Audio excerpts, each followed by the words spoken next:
Yeah, I mean, that's the other thing, like, so the outreach is basically. And then it's tapered down, or is it, Yeah. that is a, when you look at, if And it's then to scale, all, that's. WSA, you know, NSSA, Collective Search Series, all of the movement, have permits to have. Yeah. The other. This. There's, you know, and there's one really eligible position. Oh, yeah, see, that's what, you don't have this. Yeah, we don't have the cross section. Cross section. Might have a cross section, but that's what happened. And That'd then be have great. this one. And last one, that these are supposed to.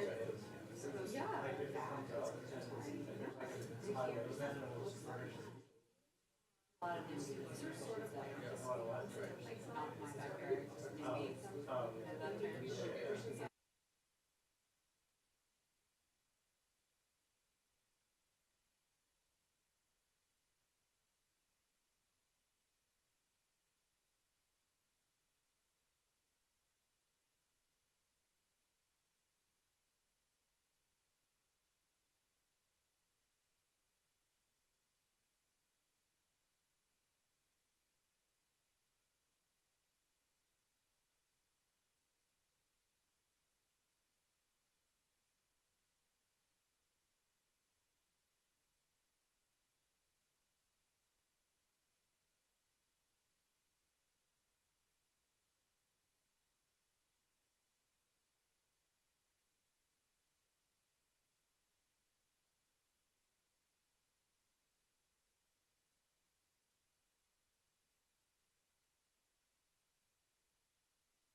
Okay, good afternoon, everyone. If you don't mind taking a seat here, we'll get started in just a moment.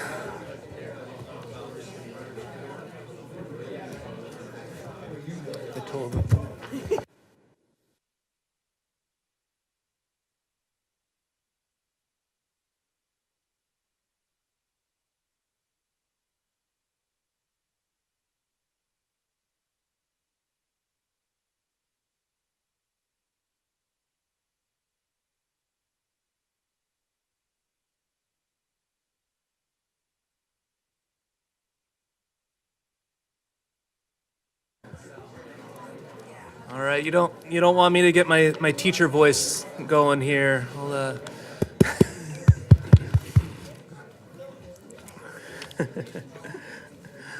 right, I'll go ahead and get started. Hey, good afternoon, everyone. Welcome. I'm so happy that you are here to learn with us. To learn with us, to hear the proposals that are coming here. Let me start by saying welcome to the second community meeting on the San Clemente Nature-Based Sand Retention Project Designs. As you know, we are moving full speed ahead in getting sand on our beaches. Yes, woo, excited. Minus the speed bumps that we've had on the way, it's coming. They're coming down. We're getting more sand coming in late spring. It's going to be here before you know it, and this time for sure will happen. I know it. So the replenishment project is coming here. Yeah. But getting the sand on our beach is just the first step in this process. We're looking at getting more sand as well. Recently, the council announced its plans to move forward with a SCOOP program where we can find available sand throughout the county, throughout the state, and get it down to our beaches as fast as we can. So we are working on that permitting process.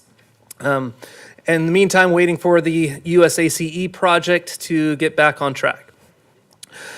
So the second part is not just, first part is getting the sand on our beaches. The second part is retaining that sand.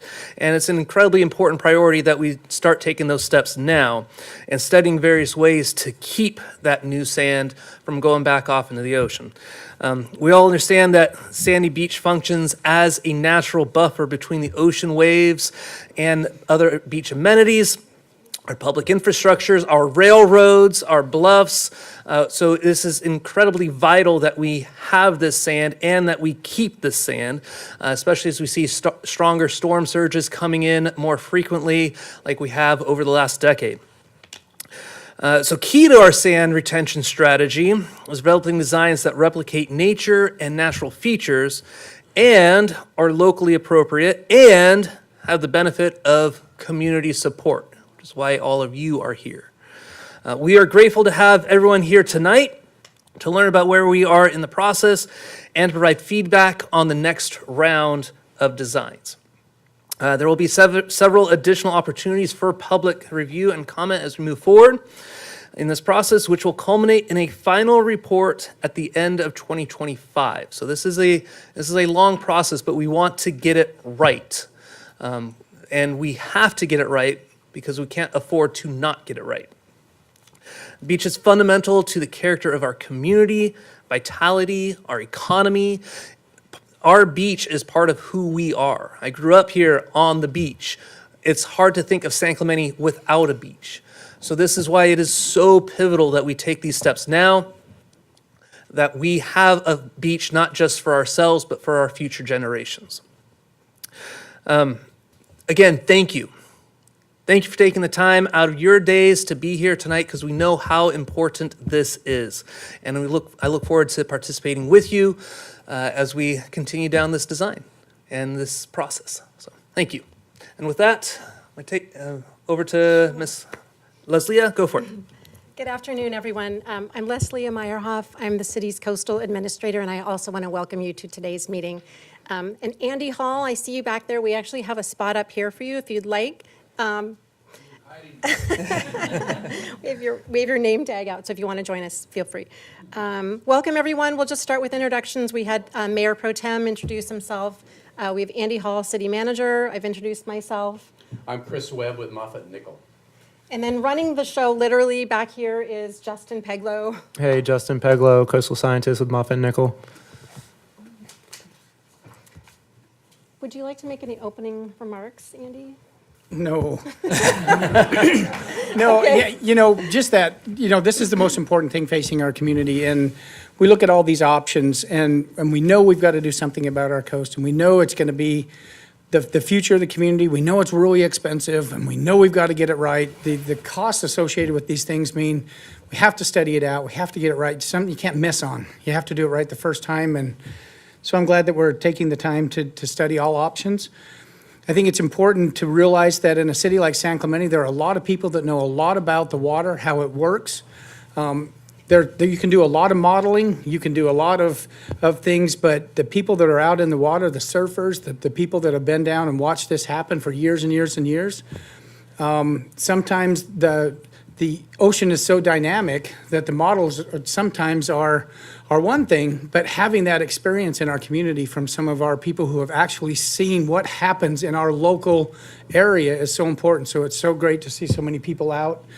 And we hope that you'll share your ideas and your experiences and the history you've had in our community, because that's really got to drive how we approach this, because again, we've got one chance at this and we've got to get it right. So. Okay, thank you very much. With that, we'll just move on to the meeting agenda. So thanks for coming a little bit early so you could look at the posters. We think that's an important part of this kicking off this second round of designs. We're now moving into the presentation phase. And then after our presentation, it'll be an opportunity for the public to provide their comments. We want to hear from you. We mean that sincerely. And as you'll see, excuse me, in the presentation that will follow, we've revised our designs quite a bit from the earlier generation that you saw in September, and this was done largely in response to the feedback we received from the community. So we're calling it a listening session, and that is what we intend to do. We're going to sit here and listen to your comments, and we do also have comment cards in the back of the room. So if you want to write down your comments and leave those with us tonight, you're welcome to do that, and we would appreciate that. We will also be happy to take your comments by email through the end of March. And then we'll have an opportunity for questions and answers at the end of the evening. And then the plan is to adjourn by 7 p.m. And maybe we can get out earlier than that, but we do have the room until 7 o'clock. So we're here tonight really to talk about the next steps in the city's nature-based design project. And this is focused on sand retention. And so the objectives of this project are really fourfold. Next slide, please. We are looking to identify, as Mayor Pro Tem said, locally appropriate and community-preferred strategies for retaining the sand that we will be placing on the beach as part of the Army Corps of Engineers 50-year beach sand project, and also the Sandag Regional Beach Sand Project that the city is going to be participating in as well. As many of you know, we also received direction from the council, I think just last week, to begin developing a sand compatibility and opportunistic use program. The acronym for that is SCOOP. So we're developing a SCOOP program as well. So we've got three irons in the fire, so to speak, with regard to beach sand replenishment. And then we're also anticipating in the future working with Orange County and Dana Point and other entities to develop a South Orange County-based beach sand replenishment program too. So in addition to those objectives, we are also fundamentally designing shoreline protection projects, but also shoreline protection that is nature-based or replicates nature, takes cues from nature, and provides recreational benefit, both in the water and on the beach, and also looking for opportunities to enhance the native ecology on the beach too. I would also note that probably the most key thing that we're here tonight to do is to listen to what you have to say about the revised designs. And I saw a lot of you looking at the Phase 1 and Phase 2 concepts, and we're looking forward to your feedback. Next slide, please. So the purpose of tonight's meeting is for us to share our revisions with you, and then for us to listen to you to see what you think about what we're sharing. You'll note that some of the concepts have changed somewhat dramatically, and some concepts have been dropped altogether. In particular, the cobbled deltas were not popular with the community, so those are no longer really on the table for our team. We've also taken a few cues from the City of Oceanside and their Re-Beach program. And I know we have Jamie here somewhere, or at least she was here earlier. Okay, great. So if we have any specific questions for you, Jamie, we appreciate you in advance answering them about Re-Beach. So we've taken some concepts from Re-Beach because there was obviously a lot of not only public support, but also agency support in the jury involved with that process. So you'll see some elements of the Oceanside project in San Clemente designs. So again, we're here to receive your feedback, your input, and then our next step is to package all of this up into a design report. So a draft design report that not only has these design concepts, but also narrative that explains them a little bit further, has cross sections, has more of the pros and cons fleshed out in terms of what they will do, how they will function, and how they will benefit the community. So what we heard from the community is a lot of really good information, and we took it to heart. And we've also published all of the community comments on the city's webpage, so those are all available now for your review and comment. And what we heard is that the protection of the sandy beach is the #1 priority in the city. The community wants to keep a walkable beach. We want a walkable beach at high tide. We want a walkable beach at low tide. The sandy beach is essential to the quality of life in the city. The beach is a very important asset and recreational amenity and an economic amenity as well. The beach supports long-term community vitality and character, and the community does not want really experimental or unproven techniques in San Clemente. We don't have the time to wait to test things, so we're really looking for things that are on the ground in other locations and have those brought here to San Clemente and see how they work here. And with that, I'm going to turn the presentation over to Chris Webb of Moffett and Nickel. Thank you. Just before you start, there were a couple questions, Leslie, about where the funding for these projects came from and whatnot. Could you just tell them real quick about a little bit about that? Sure. So this study is funded by a Coastal Commission grant. It's an LCP planning grant awarded to the city in 2022. And we have the funding through the end of 2025, when our final report will be prepared. Thank you. I would like to use the mic up front, if that's okay. Let me sit and see.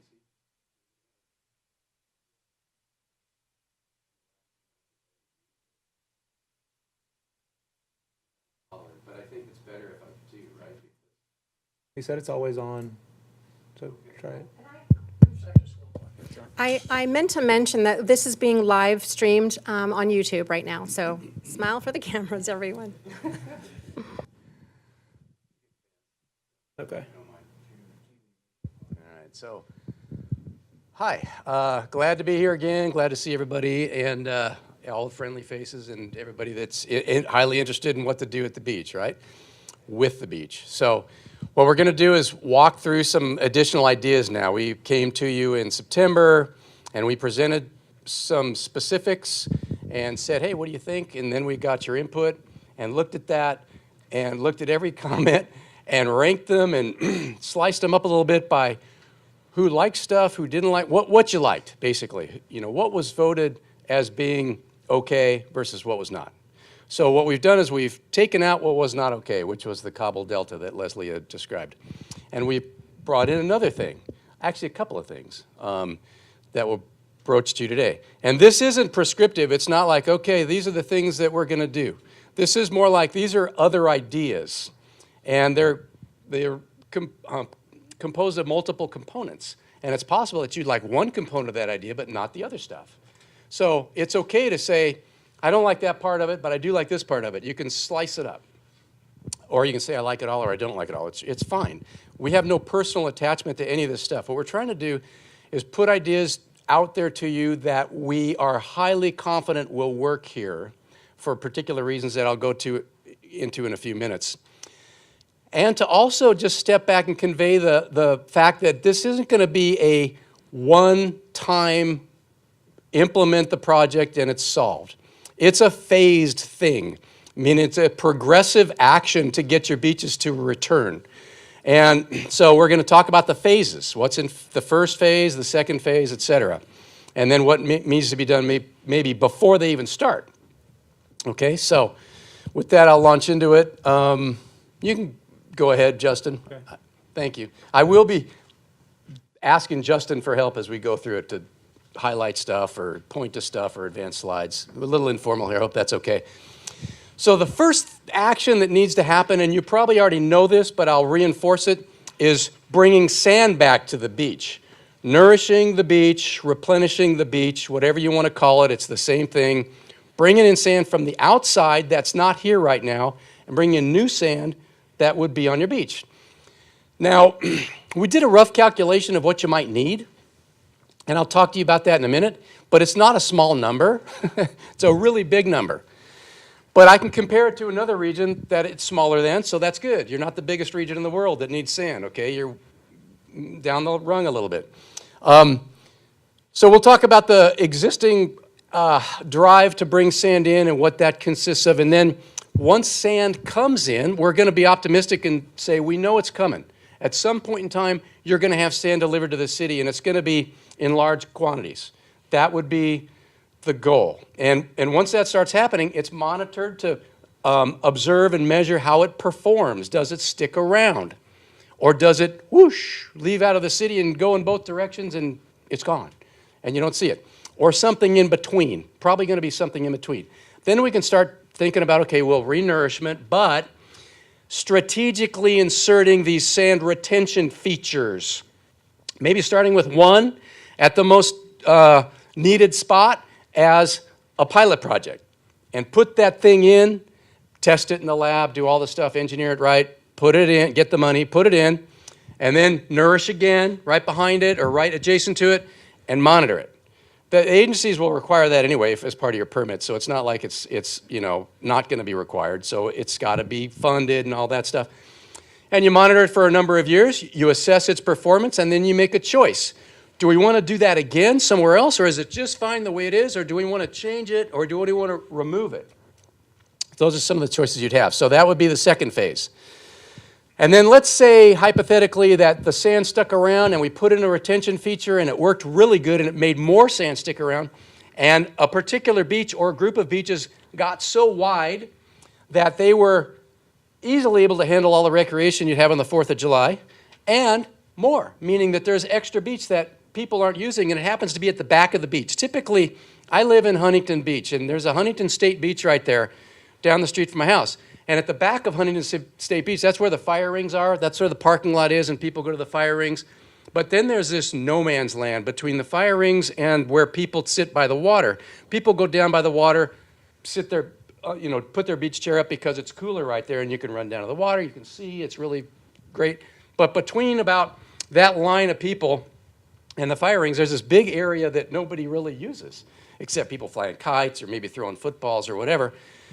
So what the State Beach did was they put in a fencing, a little symbolic fencing unit thing there and tossed some seed in, I think, and it's growing these dunes now. And it's like, wow, I'd never noticed that before until about 6 months ago. And then I came back and looked at it again, and they've grown more.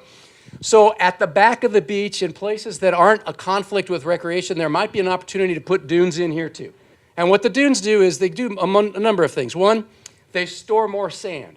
So if all hell breaks loose, and there's a need for, if the water's getting close, it starts to dig into the dunes, and there's more sand for Mother Nature to start to disperse and, have available as a buffer for the energy that might impinge on some hardscape behind the beach, whether it's the lifeguard headquarters building or whatever, the walking trail, the fence line, the restrooms, the concession stands, stuff like that. So that would be the last phase, if there's room, okay, living shorelines. And that's what they're called. And the agencies love living shorelines because what it symbolizes, I think, to the agencies is an opportunity to reestablish ecology where there really hasn't been much lately because beaches are groomed and they're manipulated and all that stuff. And so returning beach ecology returns habitat that sensitive birds, butterflies, and beetles and other things are in and make use of and nest in and stuff like that. So they love to fund it, and it's the kind of thing that you can make into a bigger project if you get additional funding to do stuff like that. So that would be I call that the second phase. It's the last phase, all right? You can reassess after that and figure out if you want to do something different, assuming you're successful and you have more options at that point. Or if you're unsuccessful and you're running out of options, what's your backup plan? You can go to the next slide, young man. Justin looks young because he's shaved. So the large-scale nourishment that we're talking about as the first action, there's several ways to do it, and you already know the first one is with the U.S. Army Corps of Engineers, okay? You've got a plan. They tried to implement the plan, and unfortunately, they just didn't get the dredger or the Corps or somebody, it just didn't work out that the source was not available to be dredged. It was different.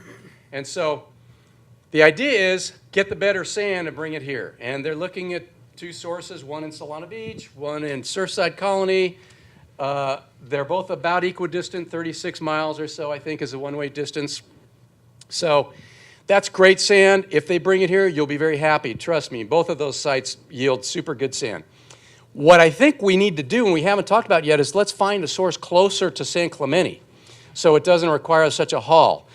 So I think the county is looking at this, and we'd be advocating that the city should take aggressively be a partner in an offshore sand investigation somewhere in the vicinity of San Clemente, whether it's off Dana Point, whether it's off Camp Pendleton, it doesn't really matter, but just fan out. And there's really good experts out there that do that.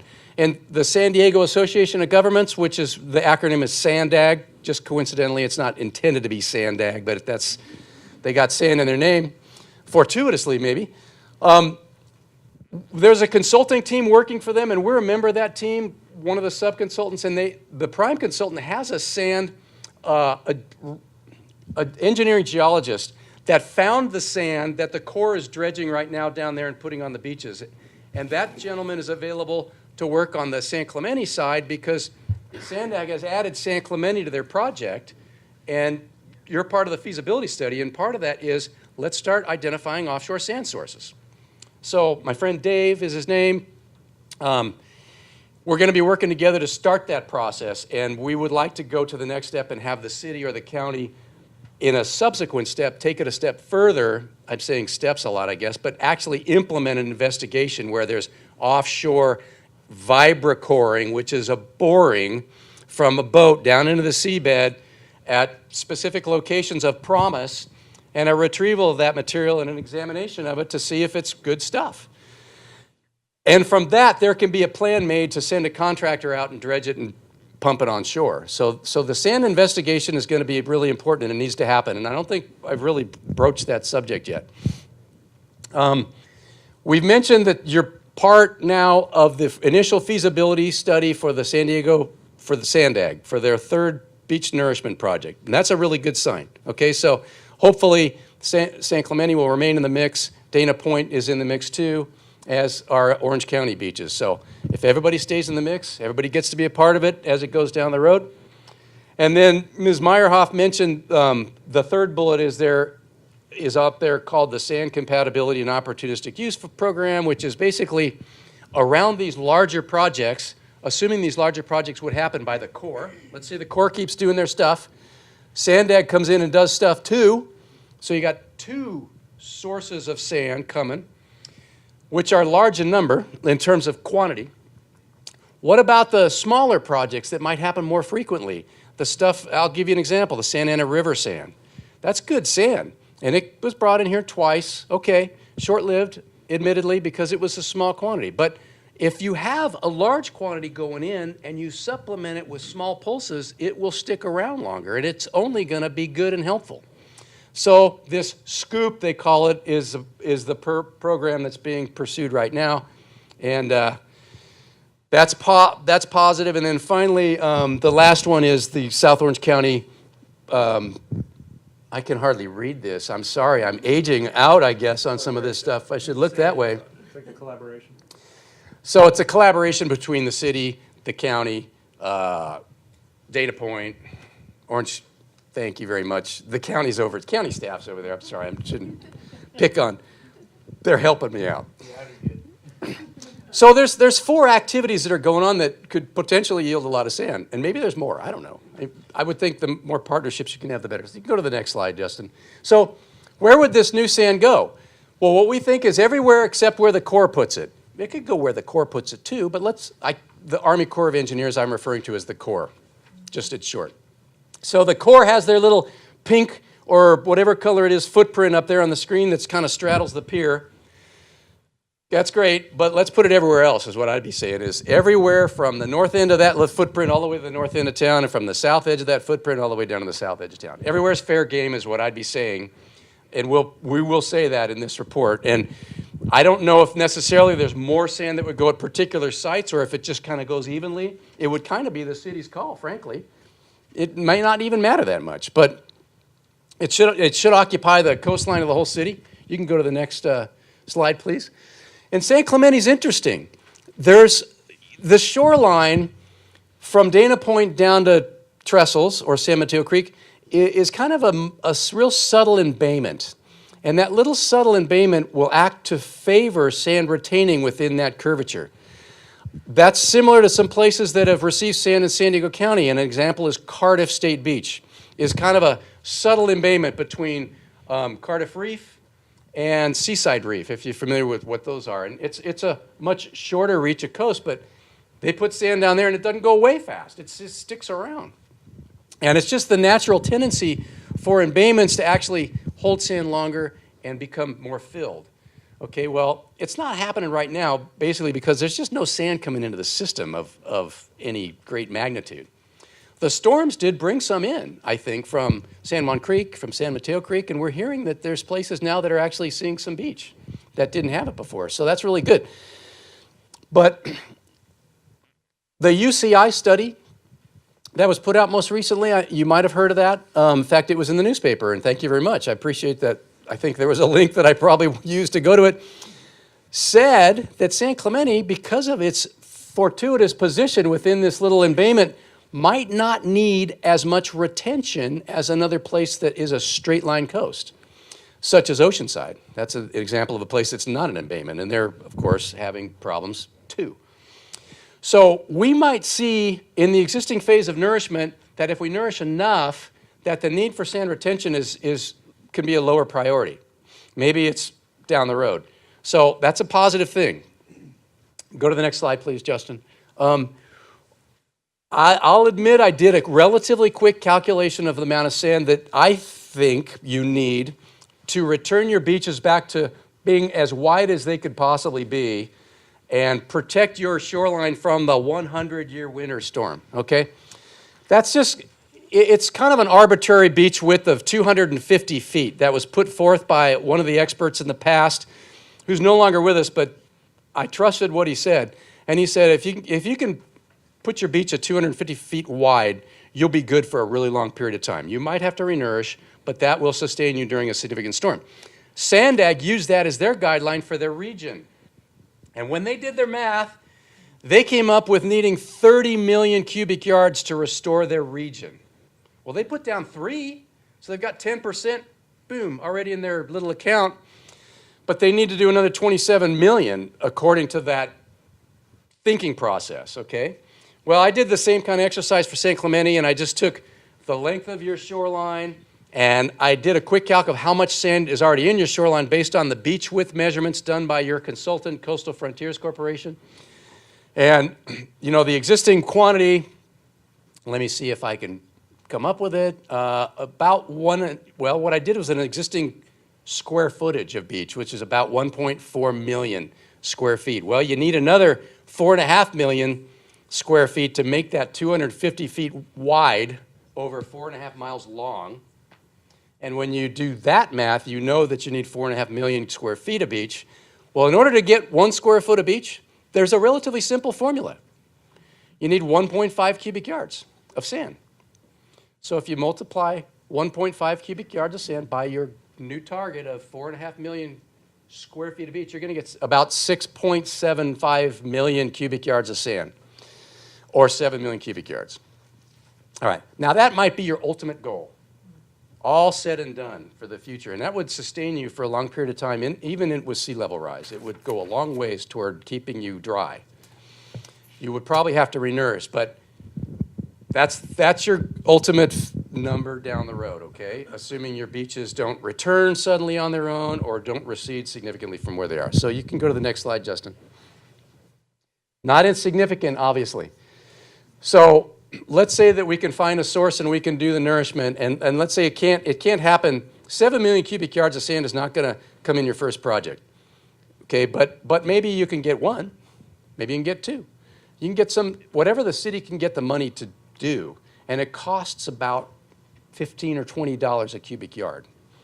So some projects are $10 a cubic yard if they're from a source that's close by, but that's pretty rare because you got to get the dredge there, and sometimes that can cost you $5 or $10 million just to get the dredge there. The beauty of the collaboration that's happening with Sandag and the county and others is that there's an effort now to have not just San Diego County, not just Orange County, but also Los Angeles County and Ventura, Santa Barbara counties to start working together to identify their projects, line up their needs, share the resources, and try to get a dredge here that just does them all. Boom, boom. Wouldn't that be cool? So there is some advanced thinking on people's part to consider Southern California one big project from about Point Conception to the international border. Who knows if that'll happen, but that's the kind of thinking that is being advanced right now. And you're an important part of that, but it might make these big numbers become more attainable. All right, so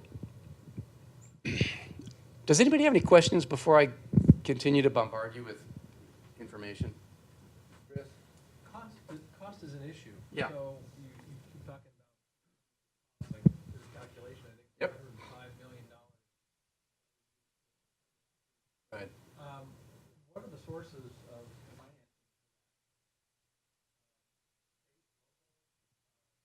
So,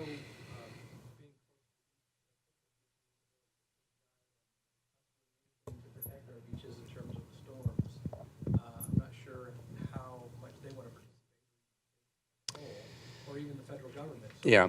where would this $105 million, what are we anticipating that coming from? Chris, could you repeat that question? Because since we are live, I'm sure that most people at home did not hear your question, so we need to get them on the microphone. It's about $105 million that it's going to cost to get all of the sand on the beach that we're looking for.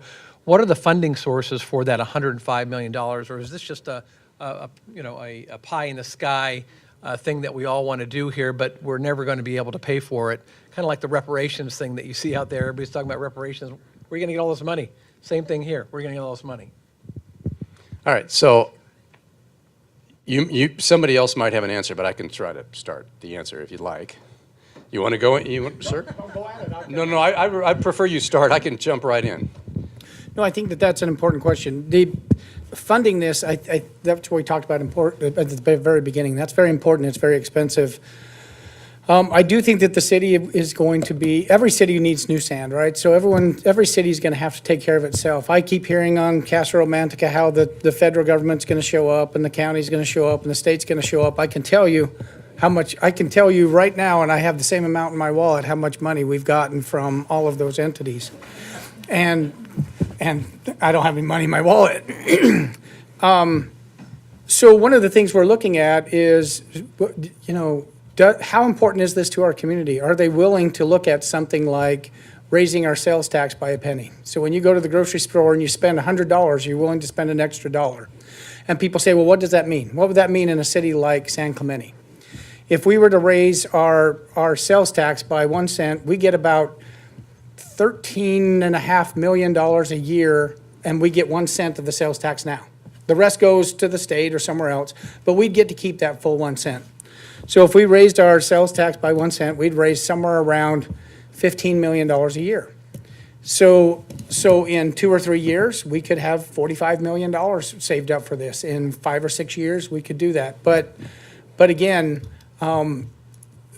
people have to believe that all of that money is going to go to the sand, right? So in order to do that, if you want to have a targeted tax, if you want to say, okay, we're willing to pay a penny more per dollar, but we want all that money going towards our beaches, then what you have to do is that tax has to that has to pass by 2/3 instead of just a majority vote.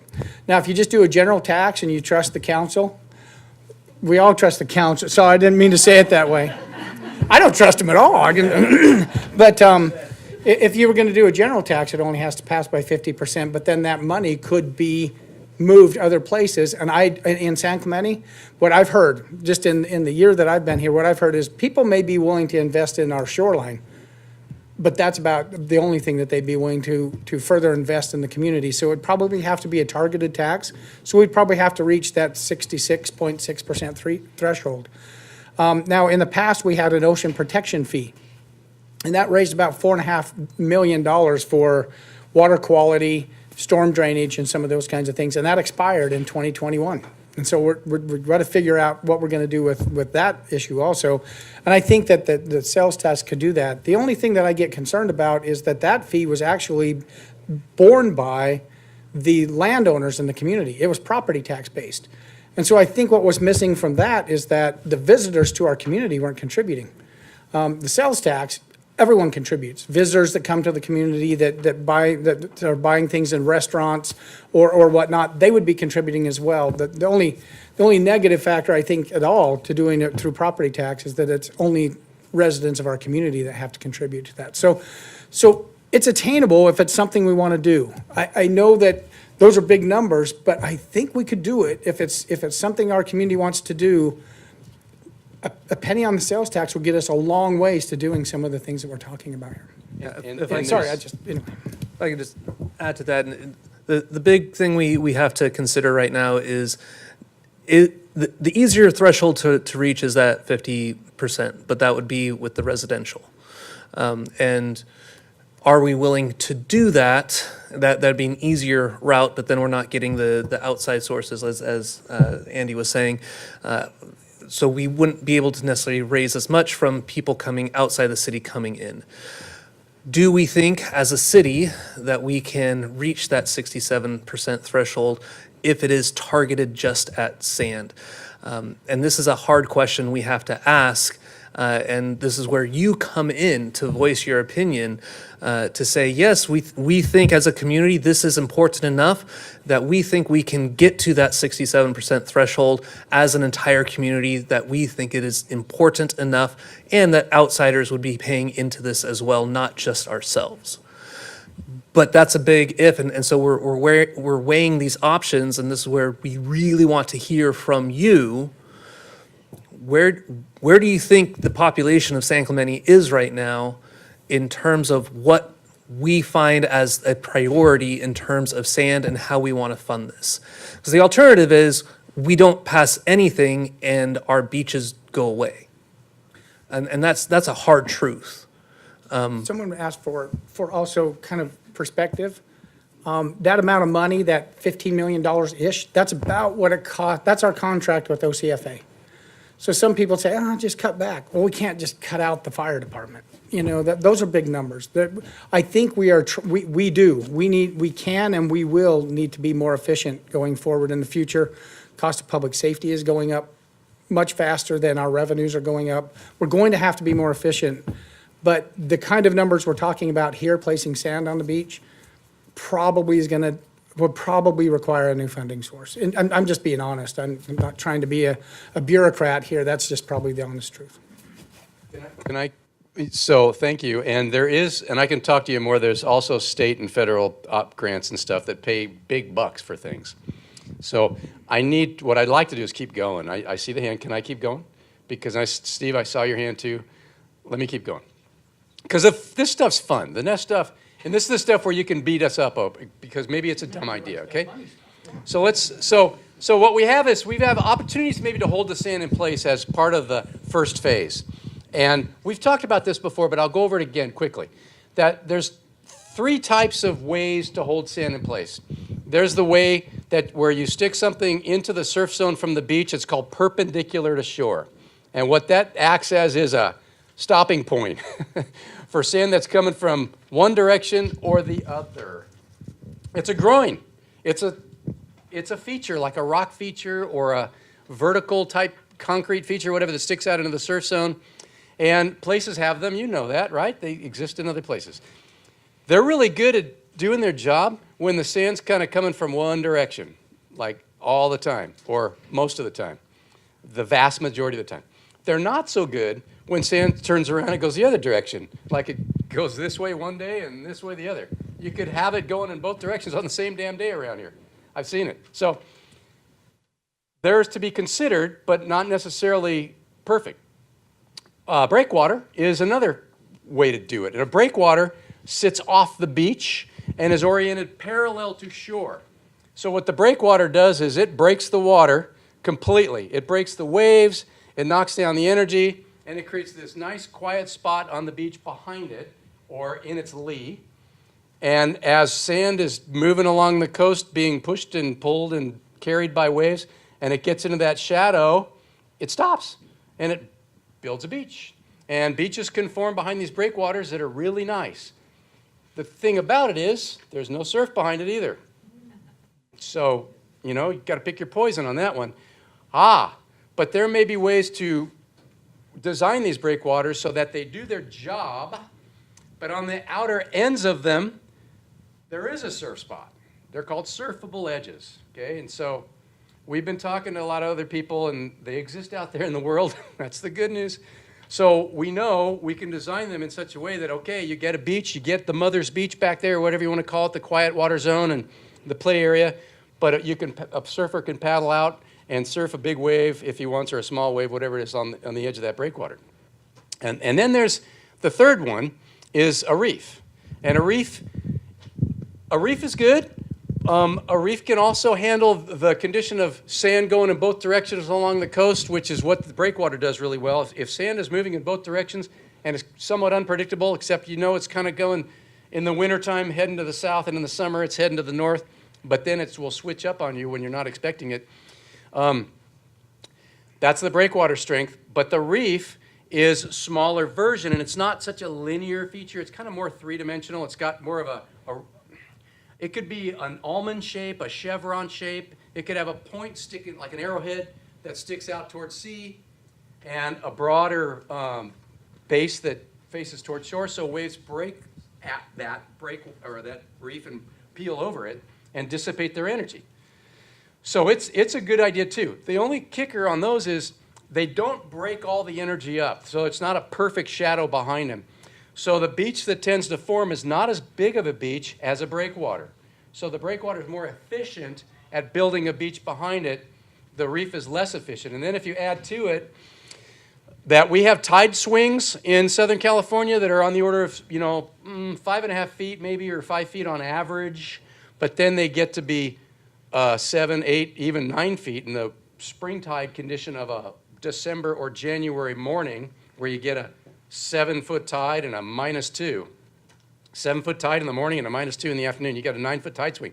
When you get these really high tides, what a reef will do is get submerged completely, and waves might be breaking on it, but the wave's going to go right over it and go to the beach and get the beach.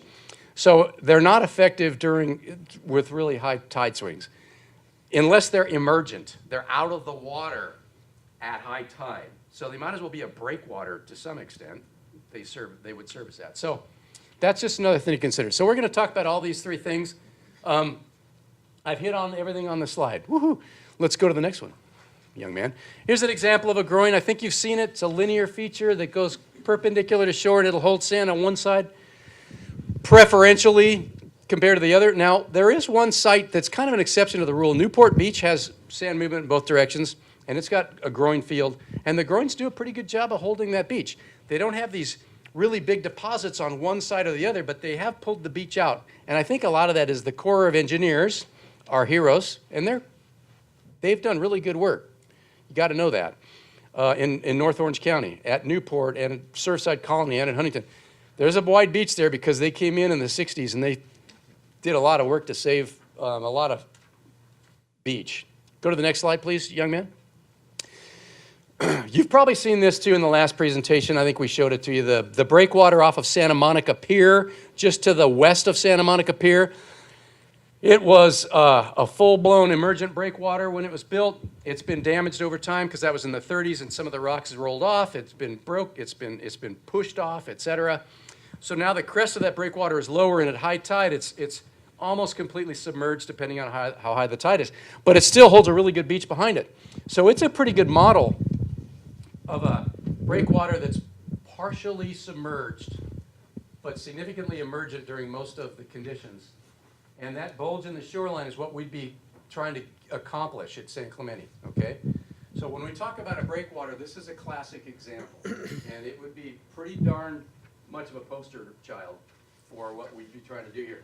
With a surfable end on both ends. A rounded end that is a wave magnifying or wave breaking feature. You can go to the next slide, young man. All right. Now this was borrowed from the International Coastal Management firm that just recently won the design competition for the city of Oceanside. They had a presentation that was online. It was pretty cool. I didn't see it, but we sent some folks there, and I think maybe some of you went. And they showed some interesting features such as reefs. And there's reefs that sit off the beach that are, looks like partially emergent, partially submerged, which can act as a wave breaker and an energy dissipator and cause a beach to form beneath or behind it, excuse me. And go to the next slide. And then there's those that are closer to shore and actually attached to shore, like this one, which would cause enough sand deposition that the beach actually extends out to it and touches it and joins up with it. And that's kind of interesting. We'd rather not, our preference would be to not do that in San Clemente because what you end up with is a nice beach right there, but it is a barrier to sand moving to the next beach down coast. So once that forms, sand has a harder time getting over it and around it. It'll do it, but it's somewhat impeded. So it's an idea though, okay? So it's on the table, right? Let's go to the next slide. And then there's the thing that I talk about in the past with you of a permeable pile pier or permeable pile groin, or the pier cluster, pile cluster, I should say. And what that means is your pier does the job of dissipating wave energy that goes through it. It only does it a little bit, but you could add piles, make them closer together, group them in the surf zone and close to the beach so that as water goes through it, it dissipates energy more and it drops sand out. The pier that does that really well is Huntington Pier. And as a result, there's good surf on both sides because there's good sandbars on both sides.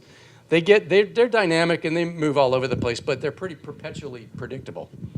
Pretty perpetually predictable. It's amazing what comes out sometimes during these talks. Not intended for the permeable pile pier cluster. Would you go to the next slide, please?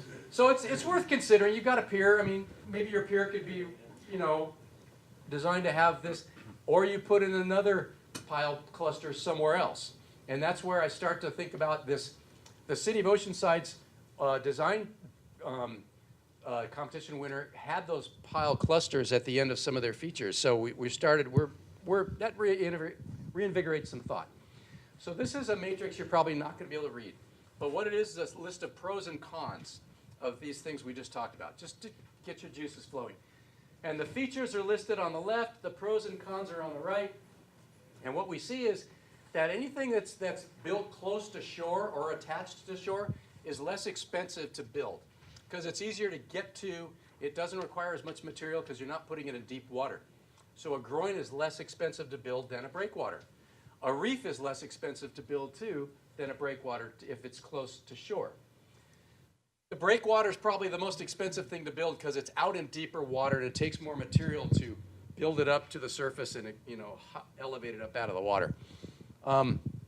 But in this kind of condition, with a two-directional sand transport condition at San Clemente, the groins are less effective at building a beach, where a reef is probably, or a breakwater is probably more effective at building the beach. And if you want to kind of go something that's a hybrid, that would be a reef. And a reef will hold a smaller beach than a breakwater, but it'll cost about as much money. I think I said it would cost less, but truthfully, it doesn't cost much less. It's pretty similar. And then there's a couple of other things. I mentioned the pile cluster. They're the cheapest because you can, at least if you're on a pier, because they're close to shore, you can get a piece of equipment on the pier and pound in piles next to it and maybe put in a new row of piles on either side of the pier. You could even extend the deck out over it. And you could pull them out, put them in, move them around, and tune it so it works better. And then the last thing we mentioned is a speed bump, and you probably never heard of the speed bump, but again, it's in this City of Oceanside design competition where the winner said, you know, we could put these bulges out from the back of the beach where people come out onto the beach, and they're kind of an observation deck, if you will, that's surrounded by rocks around the base of it to protect it. And the idea is that it would hold more sand up high on the beach at high tide, high waves. If sand were to be pushed up on the beach, it would stay there longer. It wouldn't be as easily pulled off of the high side, the back of the beach, by storm waves. And it's a good access point. So anyway, I'm not as familiar with that as some of these other things, so it's just one of these ideas that we put out there just in case people have an interest in it. We could pursue it further. So we've already talked about this. This slide's been addressed, so we don't need to belabor it anymore. But what we would say is, just technically, in order to build a beach at San Clemente, your highest probability sand retention feature is probably a breakwater to some extent, whether it's a long one or a short one, a surfable one, or several in line. So you're going to see those on here, okay? And it kind of took the place of that prior alternative that was that Cobble Delta. So it's in the same locations as that, except we also put it at another site further north. I think that we don't need to go in any further. Go to the next slide. Thank you very much. So these are a set of options for you to consider. Potentially put in multi-purpose. These breakwaters, we call them multi-purpose because, yes, they build a beach, okay, they break the water up. They also provide a surfing opportunity, and they can be a habitat foundation for kelp, algae, other things, and fish love them because they're hard structures, and oysters can grow on them, things like that. So you can colonize them with things and make them as green as possible, make them habitat. We've looked at places that might be good target locations, such as North Beach, toward the north end of the city, the south end of the city in front of the neighborhood down there in Cypress Shores area, and then off the Capistrano Shores community because Capistrano Shores has expressed an interest in it. And then what we would think would be the wisest choice for you at some point is just prioritize your location and your site. Where do you want to see this go in first? For whatever reason, it doesn't matter. It could be because we don't want it to interfere with our surf spot, or it's the first place we go.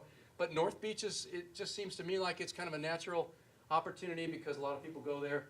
So that's an example, but your prioritization can be any way you want to do it, obviously. It's your project.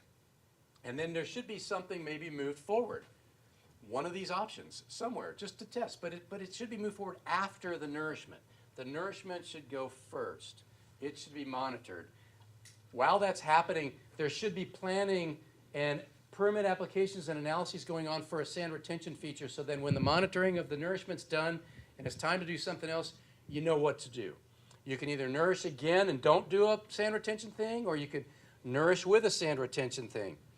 If you put in a sand retention thing, you're going to need to nourish right around that thing because that's called pre-filling it. So the sand formation that it forms is inserted by man when that feature is put in so that it doesn't draw sand from the adjacent beach and collect it and rob from the neighbors. You can go to the next site or the next slide. So let's just walk through some of these. We showed this to you once before off Capistrano Shores. This was a breakwater scheme of 3 breakwaters with gaps between them. It's segmented breakwaters. We put in the little speed bumps up on the beach just to slow sand down too, and a pile. We put everything in the kitchen sink in this one, a permeable pile cluster. And these are supposed to represent, green reefs that hold habitat but also have surfable edges. But we replaced them with, go to the next slide, with the surfable edge breakwaters. These look pretty industrial, I admit, but they won't when they're in the water because they will be colonized pretty darn quick. But the idea is to have them break the energy that's approaching shore from the ocean on the number one crest of the breakwater and having waves wrap around the rounded edges and break along a slope that's much flatter than the central portion of the breakwater and provide surfing opportunities on each side. And their proximity to shore would need to be moved around depending on how long you want it to be. The shorter, the closer to shore. The longer, the farther out it can be. That's more expensive, but the longer your beach. And then, you know, how long of a beach you want and how wide of a beach you want. Good question. Along the spine where the number one is shown, it's emergent all the time. 24/7, 365 days a year. Emergent, out of the water, above the tide, above the waves. So it does its job, okay? It's probably at the high tide elevation. Hang on. But then away from that spine or the high spot, it slopes downward and it then becomes partially both. It's submerged at high tide, emergent at low tide. So at low tide, you see more of it. At high tide, you only see the crest, the linear crest. I will entertain one more because I'm supposed to keep talking and get through this so I don't keep you all night. You said that these breakwaters provide some surfing opportunities off the end. Yeah. For the most part, do they? I should have done this, shouldn't I? You have to speak into the microphone. Young man. You mentioned that there's the breakwaters, there's opportunities for surfing off the end, but for the most part, do they eliminate surfing along that edge of the beach? Yeah. Yes, they would. Behind that breakwater would probably be a beach that doesn't have much surf. That's the whole idea. Unless the surf's really big and it sneaks in behind it, which might happen periodically. Chris, what are these built made out of, these breakwaters? I'll answer. We'll let one more question go, right? One more, because this is a very important question. You got to say it in the microphone there, Steve. What are these built out of? Really large stones. Stones that are on the order of 4 ton, 5 ton. Susan, what do you think? How big are breakwater stones? 4? Okay. Big stones. Was this not on before? Big stones that don't. It's on. Yeah, big stones that don't leave, that can't get knocked off. Because these are in a high energy zone. And the ocean can knock off really big stuff. So you don't want them rolling off to have to repair it. Can we go to the next slide? We could talk about this all night, I know. But that's the whole purpose of this thing. I was just going to say, we also would cite these where there's not an existing surf resource, most likely. Can't hear. Oh, you can't hear? You're not on. You got to go green. There you go. Oh, go green again. Can you hear me? Oh, okay, got it. We would also cite these where there's not an existing surf resource. So that's something important to consider. Yeah, so that's the idea, is to not pick on a spot that's like T Street or whatever. Yeah, well, I've surfed North Beach, so I know that there's surf at North Beach. 50-year resident. Okay, all right. The idea is to, nobody wants to put that secret out that there's a good surf there. So the idea is to not ruin a good existing surf spot. North Beach is probably in that zone of, well, you got to be kind of careful with that because there is a surf spot at North Beach. Okay, well, here's what we want you to do. Slide it around. Tell us where it ought to go. Keep it short if it needs to be short. Make it small, or get rid of it if it doesn't work. Or on paper right now, this is the time for you to tell us what you want. You know your city better than we do. So go to this is the same idea as what I just showed you a moment ago, okay? So, but it's at North Beach. All right? Go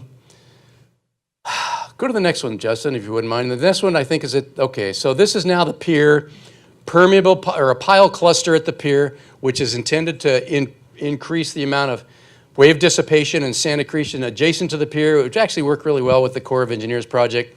Go to the next one, please. And this is the south end of town. And admittedly, we're citing these things just roughly. So maybe this is too close to Cottons or Trestles. Maybe these need to be together. Maybe there needs to be one. Maybe there needs to be none. You know, this might not be popular to the folks in that vicinity. I think the idea is to see if nourishment works first, potentially, and if it does, you don't need them. But the idea is to make these things to where they would actually do a decent job of holding the beach. Once they're in, they're probably not coming out. Okay, so keep in mind, they're pretty much permanent. You could probably scatter the stones on the seabed, but you're probably not pulling them out because that's an expensive endeavor. So go to the next slide, please. Okay, so the next phase is if the beach grows big enough, if it's so big that you've got plenty of opportunity to do everything you possibly want, and you can still handle some dune habitat in the vicinity of the rear end of the beach, go for it. Because it will provide you benefit, and it will attract things that aren't here now, and it will potentially be a connection, because there's a lot of other beaches that are doing this kind of thing, and maybe there could be a network of habitat that is a connection along the California coast, like there used to be. We don't want it to compete with recreational use, and I think that's basically it. We talked about doing it at Shore Cliffs. So Shore Cliffs is a place where there's not a lot of foot traffic and stuff, not a lot of beach use. And so what we're thinking is that's a good target site for a living shoreline project, the dedicated one. So we're honing in on that. It could go at the back side of the beach in the vicinity of North Beach, if there's room, or the lifeguard headquarter building area to the south. You can keep advancing if you wouldn't mind. This is the North Beach one. Go to the pier. And there's a little teeny one up there. It's kind of a, interpretive opportunity. It's not really a big substantial thing. But it could be if people are really interested in that. You can have it as big or as small as you want. And then as you progress down the beach towards some of these other places like Boca del Cannon, there's opportunities maybe to put it in certain places that don't interfere with beach use. And that could continue on the way down to the south toward the campground. And maybe it could improve the condition of the earthen levee along the railroad. And keep going, Justin. I think we're just about to the end of this thing. So here's the phases on the right, and here's the timing on the left. Okay? So to start your nourishment and do a project, it's going to take a while. It's probably going to take you on the order of 5 years. It might take you a little longer, a little slower. If you're hitched to your wagon to Sandag, and they make steady progress like they have in the past, it's going to be more like 5 years. If the Corps of Engineers project were to succeed or will succeed, then it's going to be, you'll get one sooner than that. And then you'll get another one as Sandag moves forward, hopefully, right? So the 7 million cubic yards wouldn't be realized in that period of time. This would be the first deposit on that account, like maybe 1 million. I'm just putting wild numbers out there, but the bigger the better. Nourishment works better when the quantity's larger. There's no doubt of it. Then maybe in a decade, we're looking at sand retention after we've monitored the beach and seen how the beach nourishment works. And maybe we're able to get ourselves in a position to implement something in a decade, 10 years down the road. That's just a rough number, but it's not too unreasonable. And it would be coupled with the next project, either by the Corps of Engineers or Sandag, or maybe both. And then finally, the living shorelines are farther out. They would be probably on the order of 10, 12, 15 years after the beach is formed and you've got a wide enough beach you can start really seeing, and they might even start forming on their own. They tend to do that. And with that, I don't know if there's much more to go. I think it's public input time. So I'm going to turn this thing off, or should I? I'll put it up here. And Just real quick, I apologize. I need to head out. I need to get my son to baseball practice. So, excuse me for leaving this. I really do appreciate your comments. I'll go home and listen to all your comments later this evening. Thank you again for being here. Rick Loeffler's in the crowd. If you want to come up here and take my spot, you're welcome to. Yeah, tag you're it, Rick. Yeah, I mean, he's welcome. You're welcome up here. Just don't listen to anything he says, because. No. Thank you for that. No, I'm learning this. Okay. We'll call him Mark after you. Yeah. No, don't confuse me with him. No, all right. But thank you everyone for being here, and again, I'll listen to all your comments, or you can email me if you have anything you'd like to say. So with that, I'll turn it over to all of you. All right. Thank you. Thank you, Mayor Pro Tem. Andy, is there anything you would like to say before we start public comment? Okay. Yeah, we're definitely excited to hear about you. We hear from you about our designs. Yeah, we want to hear about you too. Tell us all about you. If you did not have a chance earlier during the open house to look at all the posters, now is a great opportunity for you to do that. Again, in the back of the room, we also have comment cards, so if you can't stick around till the end of the meeting, please feel free to fill these out and leave them with us. We also want to invite you to come up to the microphone if you'd like to make some comments. You are welcome to give your name. You are welcome to not give your name. We're not going to run the timer like they do in the council meeting, but we do ask you to be courteous. We do have a lot of people here who probably want to make some comments, so if you could limit your comments to 2 or 3 minutes, we would appreciate that.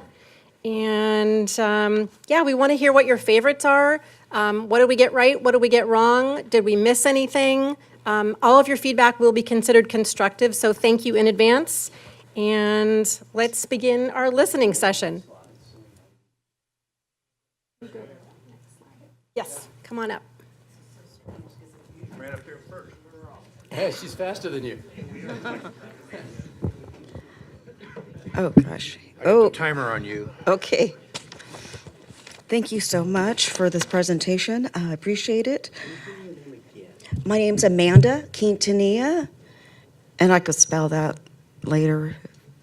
And then, so as a San Clemente resident of over 50 years, I'm very concerned regarding these plans. And well, looking at this packet, there are a couple of concerns with some of these plans, such as the growing. You gave an example of the growing in Newport Beach, but it's my understanding that Newport Beach is on their 13th cycle for sand replenishment and sand dredging. So we have to take that in consideration, and maybe that would have been a nice little asterisk on the paperwork.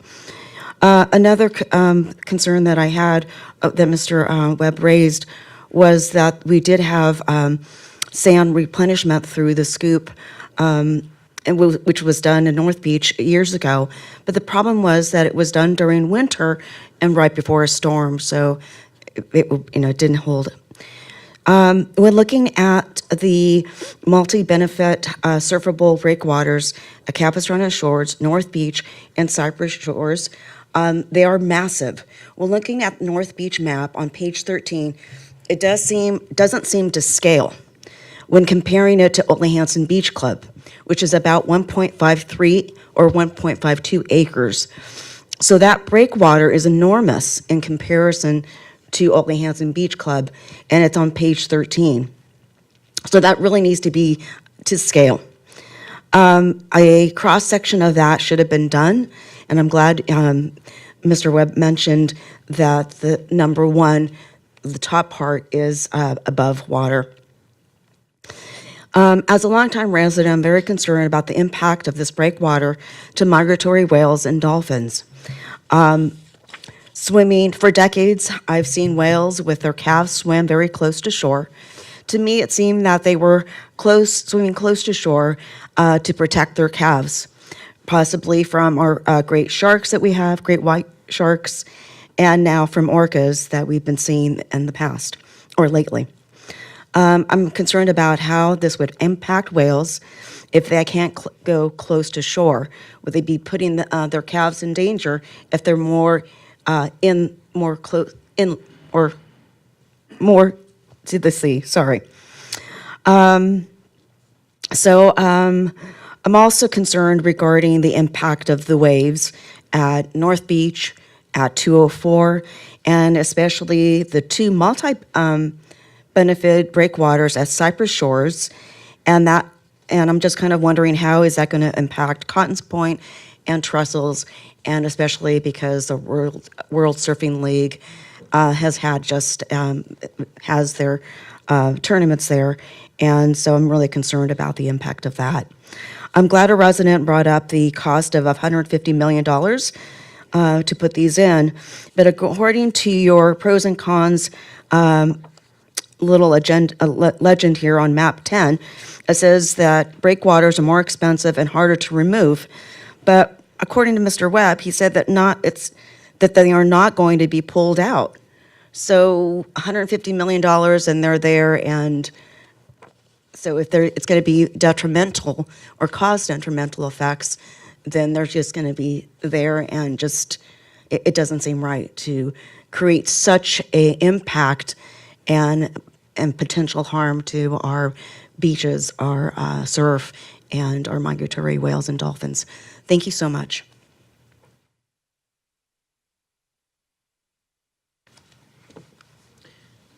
Yeah, a couple questions. I guess the big elephant that's not in the room, which is the Coastal Commission, which funded the study, I guess. But one of the reasons we have the sanding area we do have in the Corps was the original Corps study eliminated 8 or 7 or 8 of the reaches between Dana Point Harbor and the Bight because of other environmental reasons that the Coastal Commission might have concerns over, like sea oats and other undersand seaweed. So putting sand everywhere, I think we need to get a heading check from the Coastal Commission before we start thinking a lot of these projects that are going up and down North Beach to all the way to Cypress Shores, because they are the elephant in the room that we need to have here. I'm thankful that the county is here, and maybe they can go sit on the Coastal Commission somehow.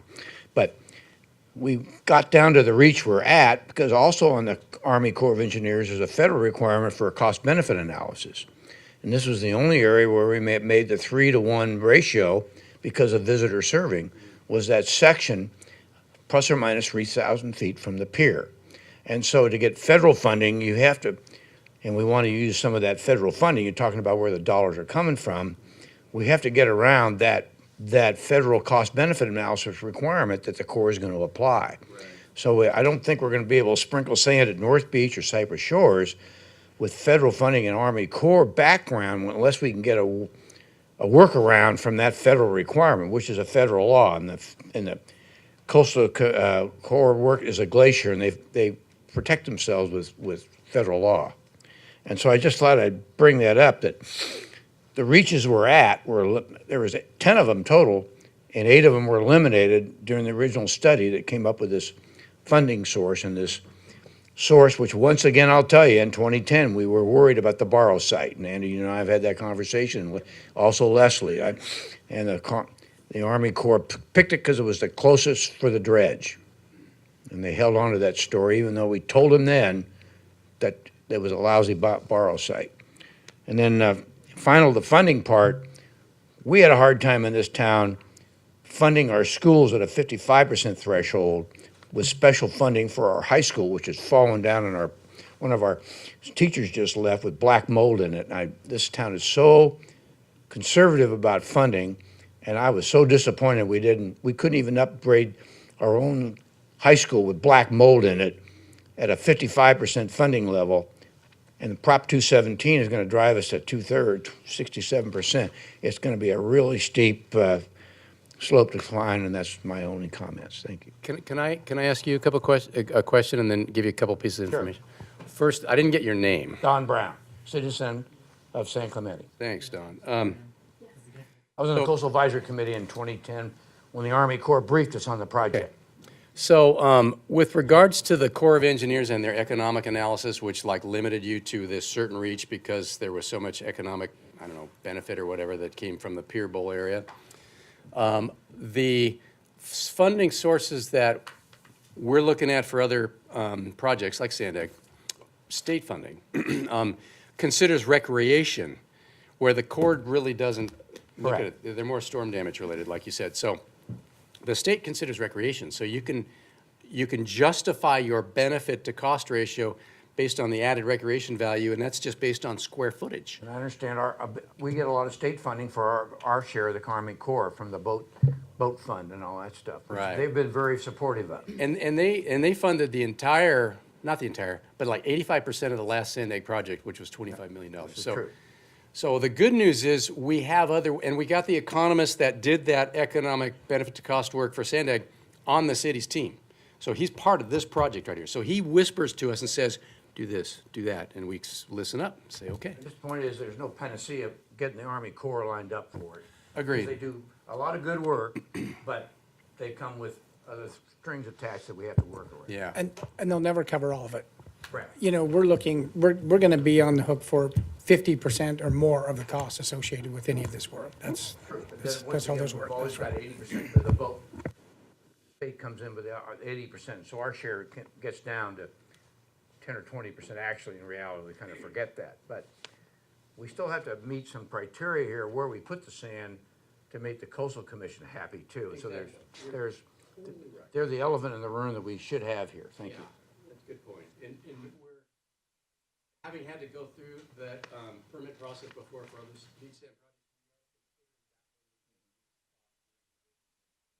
rather go for bigger. Yeah. And get We had scoop, but it was hard. Hard to keep all 3 permits lined up. We had one permit that sat in the Army Corps' in basket for 2 years. And on the last sanding we got, right after that, the Regional Water Board one expired, and that's when Tom Bonigan said, "I've had enough, I'm tired." And we gave up, and the council agreed. But scoop is no panacea. It's hard, young lady. You got to work it hard. I know you will.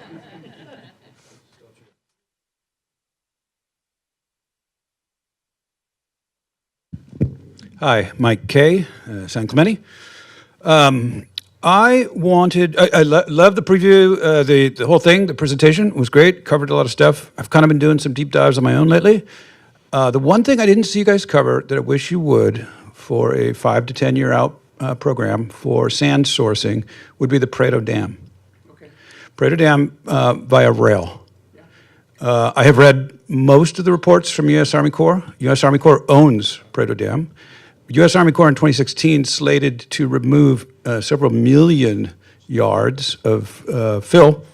They have identified sand near Main Street Bridge, part of the 7,000 acres that the Army Corps owns with suitable sand. So U.S. Army Corps has a project proposal to do their own scoop, their own source, the big pile, so that there's a source of sand. The rail line is a couple hundred yards away from that. So it's a pretty easy to do. There is in Fullerton one little spot where the train has to switch, and then it backs up to us. The cost you guys brought in earlier, the number was $15 to $20 per yard landed for sand. That I've never seen in the 20 or so documents I've read in the last week. But that's great if we can get to that number. Certainly by rail, we have the potential to lower that number.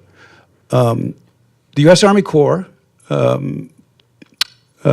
set aside $600 million for Prado Dam for 2024. That's a lot of money.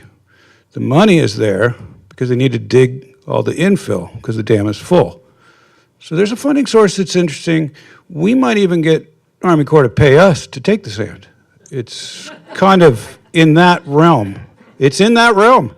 I have worked for the U.S. Army Corps of Engineers. I've done big projects. I've moved millions of tons. It's a paradigm shift that's a potential there. It's at least worth looking at this stage, that's all. It may be an alternative to trucking and to taking stuff out of the ocean. The rest of everything else you guys did great. I want to say this real quick. Trussels has dunes. It's already there.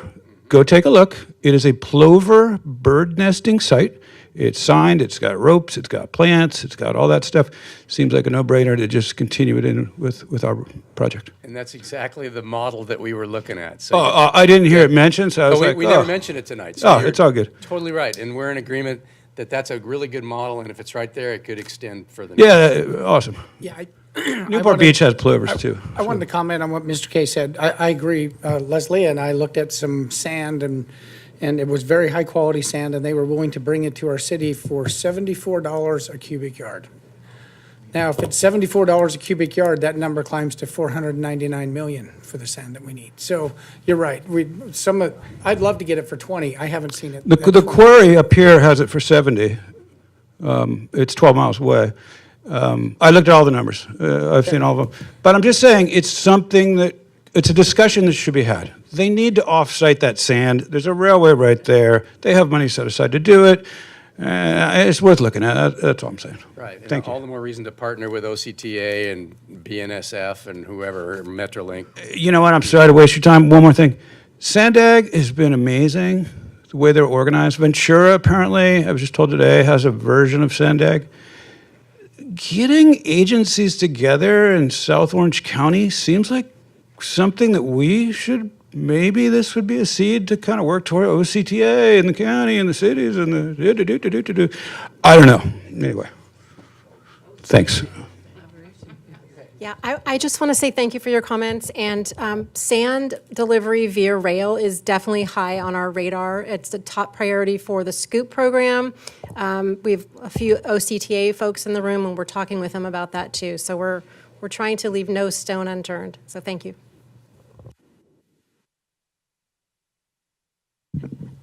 Happy Christmas morning. I was telling everybody, when I came in, it's like, it feels like Christmas morning. You don't know really what you're going to get.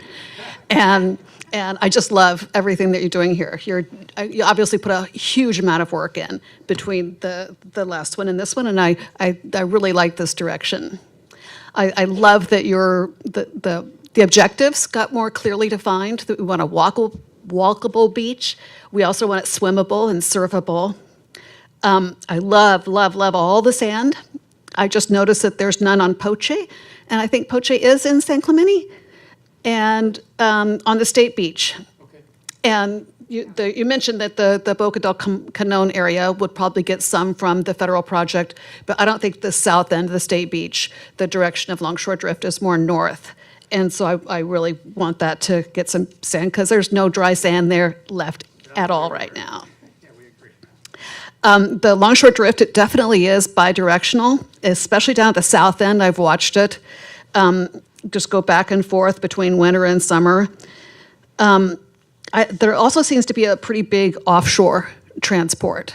And so that's what I agree with you, Chris, that the groins and things are going to be less effective because there is such a big offshore transport.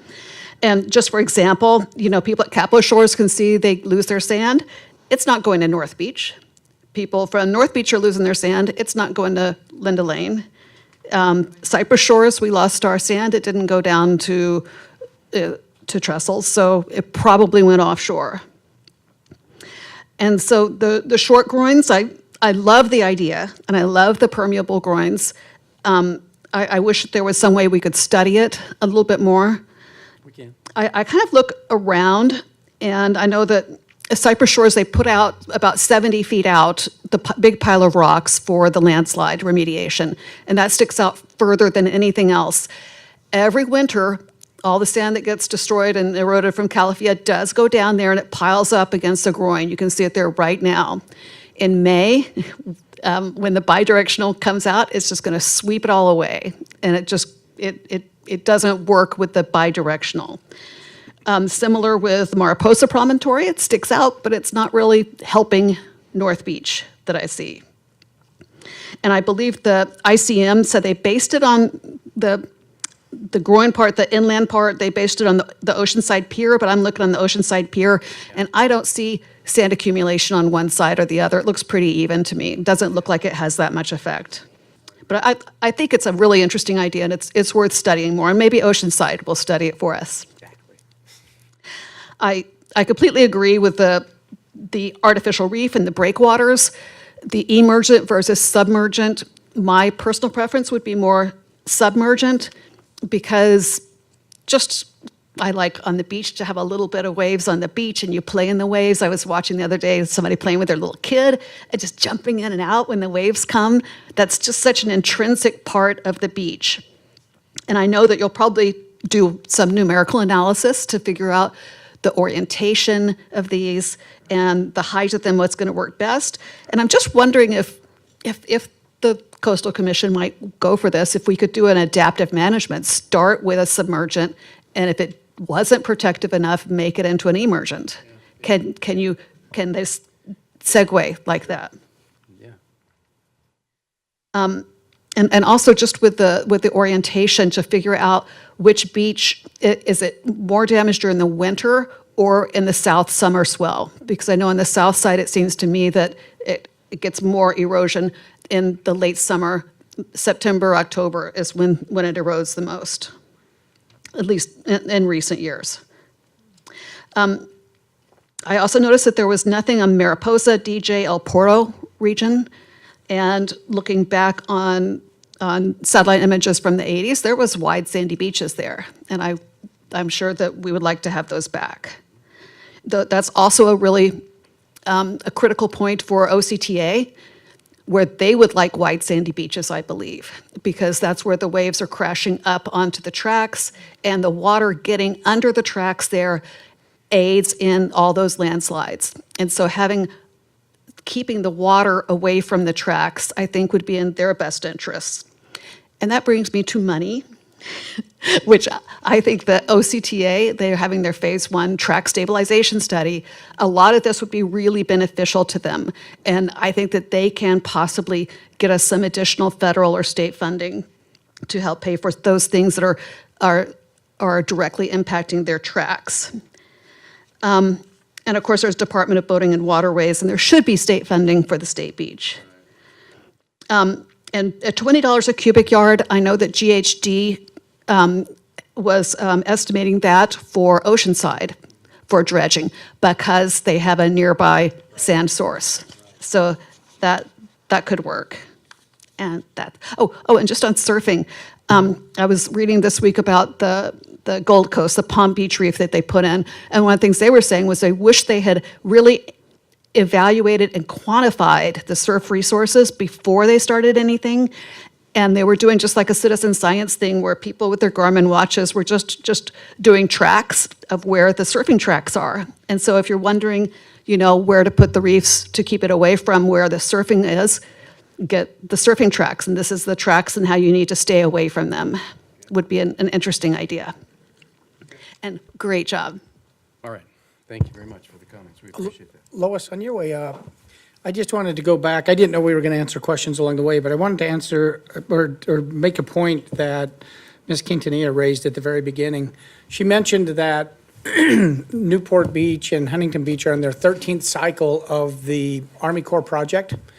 One thing that people may not realize, we're on our first, right? This is the first, and it's a 50-year project, and they say that they will come back and nourish the beaches about every 5 or 6 years, depending on how fast we have erosion and whatnot. But we've only paid for the first cycle.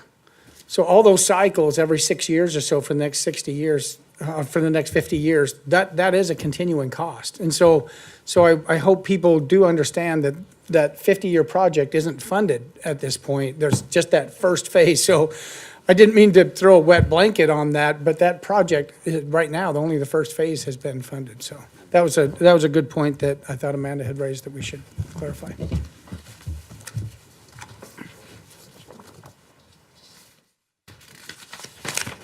Okay, hi, I'm Lois, and I'm just really concerned that an actual surfer isn't up here talking to you, because they would be the ones who would be able to tell you because I looked at the breakwaters and they look scary to me. If I was a surfer and you took away 50 feet of the beach for me to surf on, and I had to go around these little edges that you did show us in the presentation, that would not be my idea of an actual beach anymore. So I mean, that's my issue with that right there. Targeted tax, I know we're talking about income here, we're talking about how we're going to pay for the beach ongoing, and we need to, because obviously we haven't been maintaining very much of anything since our trail has now been closed. However, with the idea of maintaining the beaches and a targeted tax to do so, and it would have to be targeted, okay? Because number one, no, it's not that we don't trust the council, we don't trust anybody in government anymore. So therefore, if we are going to give money for a specific thing, it's going to be for that specific thing and that only. And it will not ever be subject to any revision. Nobody can come back and say, gee, maybe we should use this money for something else. So those are two things I wanted to say about the funding part.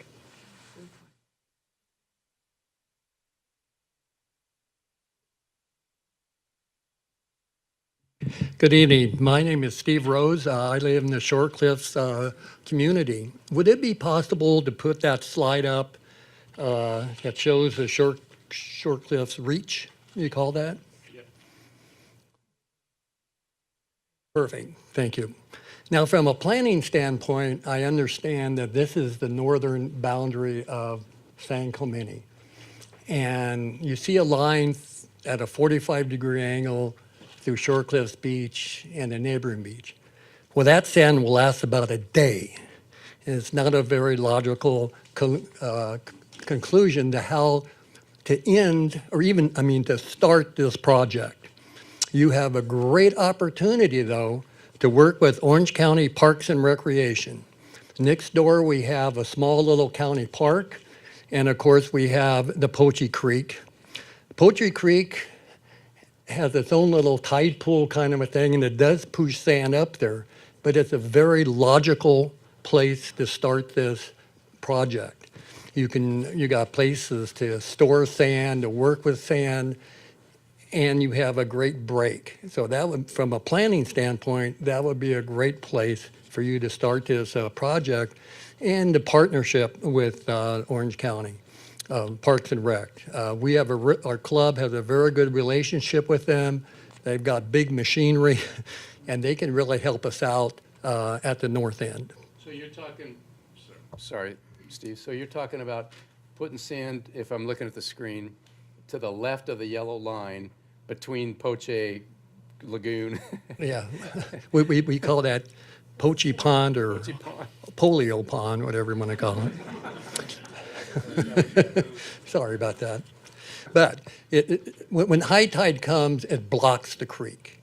So it does generate sand, but the creek is really eroded to the south. You can see the pond gets bigger and bigger as it heads south. So they've got some issues. So I think we can work together as a team, as a partner, and have a really great start for this project.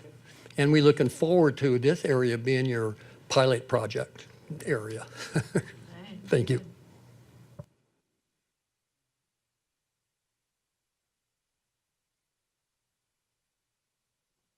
Hello, Captain George Gregory, North Beach. For one thing's for sure, this is going to cost us sand, surf, or money. And what's more important to the citizens? Is it surf, or is it sand, or is it money? If we spend a little bit of surf equity at North Beach and build a harbor, where it's very shallow, by the way, so it's very affordable as compared to a deep water harbor like Long Beach or LA, it'll create new surf spots eventually, and also create a baby beach, like somebody referred to, kids jumping up and down. Plus, it will create money. If it's a boater's harbor, it will create tons of money. As a matter of fact, Dana Point should be putting all the money it generates into replenishing the beaches because it's been blamed for the erosion of the beaches. But the only thing I've seen our county supervisors do is guzzle cheeseburgers with the rich people that are building and redeveloping the harbor now. So the thing is, it's not a bad idea. Plus, when you build the breakwater, then you can dredge the harbor and replenish the beach with that sand. This will also act as a groin, a natural barrier to the sand going north and south, which will create a wider beach. So now we've created sand, we created money, we created boaters, and we created baby beaches, which you can run to either side of the harbor, depending on which direction the swell is coming from, with your younger kids. And if you let them wander a little farther away, then you don't have any kids anymore. So, your freedom. Anyways, just joking there at the kids' expense. So anyways, it's a great plan, and somebody should put some numbers to it. It's very simple. Soils and cubic yards and stuff aren't that complicated. So, and we could probably get some loans and things like that to work with this. I know 204s is important to some people, but it's a very small break, and it's going to come back. Mariposa will still be there. So North Beach is a great place to put a harbor and to compete economically with Dana Point. San Clemente has been very jealous of for a very long time. As a matter of fact, it's a reason for the outlet mall. And it hasn't really produced the income that we need. Thank you.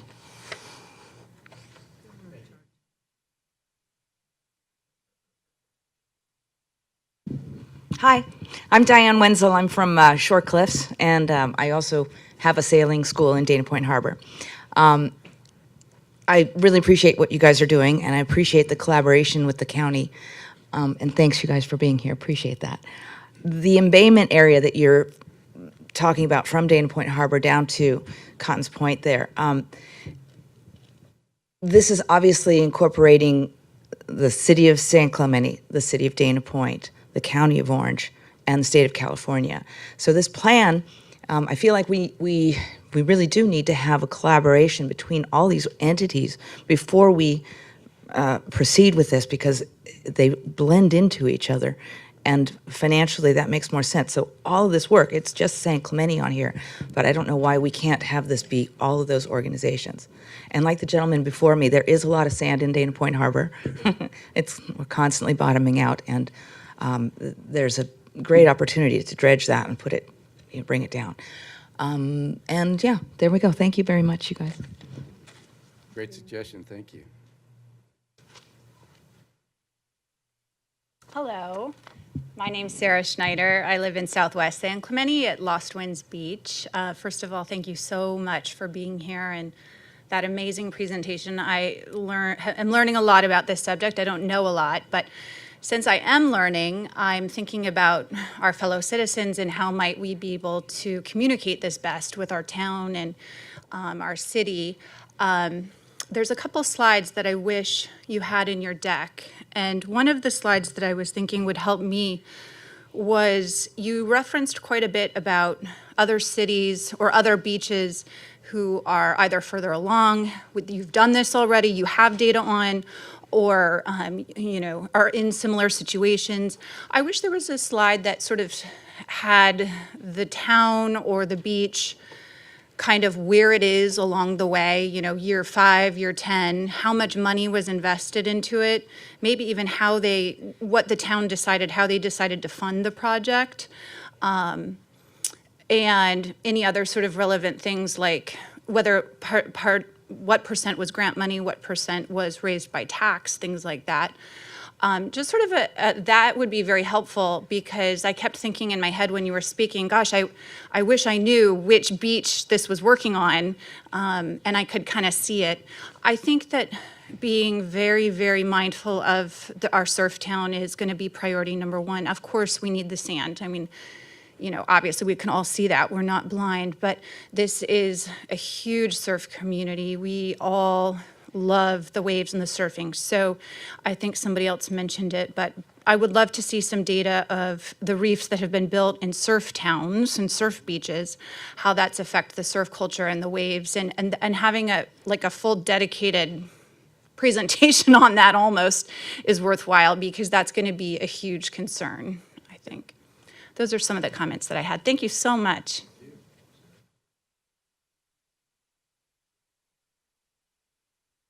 Hi guys, Steve Lang, how you doing? So just a couple comments. First of all, as Susie mentioned, there's a lot of the sand that goes straight off the coast and doesn't laterally transition or migrate. Where does it go? And there's been a lot of speculation that it's at the Wheeler Reef. And it may be coincidental that the Wheeler Reef was installed when our beaches started to go. And for one, I have no idea. But this has been bounced around by everybody, questions asked and answered. So my suggestion is maybe a study or somebody to go out and dive. Some of my buddies and I have talked about paying somebody to go out there and dive the reef and see if there's sand. But as Chris mentioned, there's going to need to be cores. How deep is the sand? What it's like? But if it is right out there, and there is a big bank of sand right off at Wheeler Reef, we get a dredge and pump it onto the beach. I don't know if you can get any shorter than that. And so that's suggestion one. And the other one is maybe a cost segregation study between just putting sand back and the retention facilities. So I personally don't know what would be the best, and I like any of these ideas or all of the ideas, and whatever works the best, I'm for. But if we had sand on our beaches forever, and I've been here my whole life on these beaches, and there's always been sand here until 2014 when Hurricane Marie came in. She started this process of us losing our beaches. There was a trainload of sand with almost every wave that was being knocked out of berms that had been there for eons of time, I think. And it distributed, went somewhere. I'm not sure where, but that's back to my first point. If we could do a cost segregation study between just putting the sand back that worked forever perfectly, or these retention structures, what's more money and what works better? So that's my only question or suggestion. Thanks for all you do. You're beautiful. Don't change. I have to tell my wife that. Steve, we'll include that in the study, is that cost analysis that you mentioned. Hi, my name is Chris Russell, and I'm a San Clemente resident, and I actually live in Capistrano Shores. First of all, I want to thank the council and thank Andy here for actually conducting this study and doing this. It's an important thing for San Clemente. It just is. San Clemente without a beach is not San Clemente.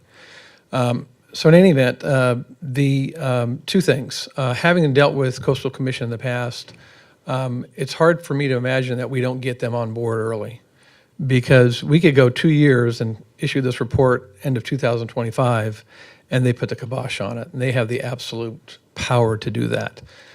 So I would suggest that we get them involved as soon as we possibly can. Apparently Oceanside did that, and so maybe there's some type of outreach that can be done to the Coastal Commission at this point in time. That's number one.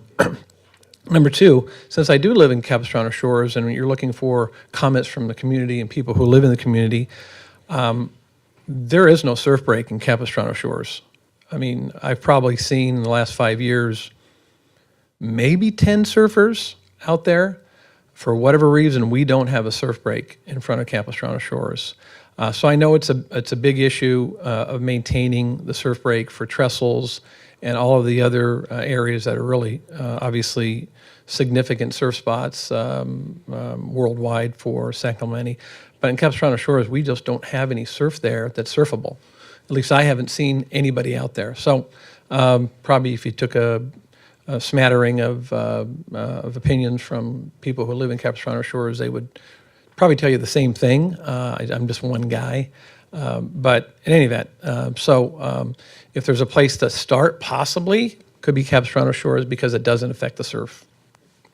Thank you very much and appreciate your good work. I just wanted to make a comment on collaboration and coordination with the Coastal Commission.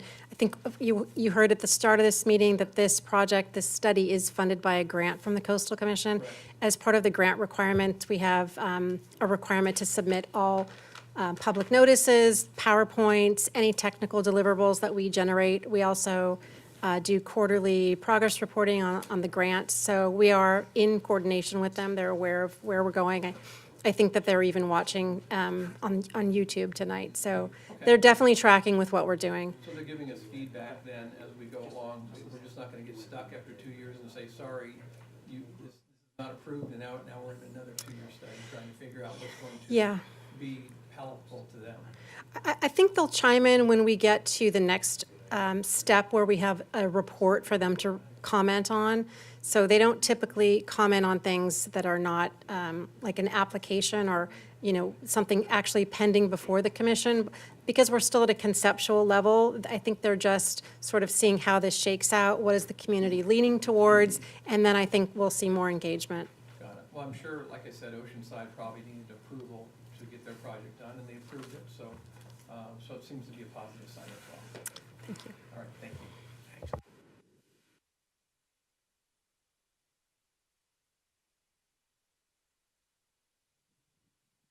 Hi, my name is Cord Bauer from San Clemente. And Chris, you might take umbrage at this, but a lot of us consider that San Clemente is the preeminent surf town in the continental United States, and even Huntington might even say that. But that being said, one thing, looking at all these pictures and seeing where some of these breaks are and seeing how they might not be compatible with the surf break, I'd like to make sure that you do have stakeholders who are true surfers, surf groups, surf clubs, and whatnot that are taking a look at this, so you get the actual input. And I specifically don't mean surf rider. So actual surfers. So, and I'm not one of them, so don't ask me. There's several in the room that we totally understand. We understand that, and we'll do that. Appreciate that. And I want to point out that one of our lead designers, Justin Peglow, is a coastal engineer and a surfer and lives in San Clemente. So he's Perfect. boots on the ground. Perfect. Thank you. Appreciate it.